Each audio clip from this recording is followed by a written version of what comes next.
Tukaj so še eni posebni šrapneli, moja nova pesniška zbirka v, bi rekel, reciklirani obliki.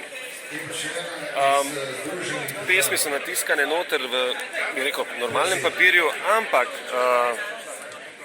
ovitek pa je iz recikliranega papirja, iz valovanega kartona. To pomeni vse tista roba, ki jo dobite po pošti domov preko raznih providerjev teh trgovskih storitev, je zapakirana v en karton.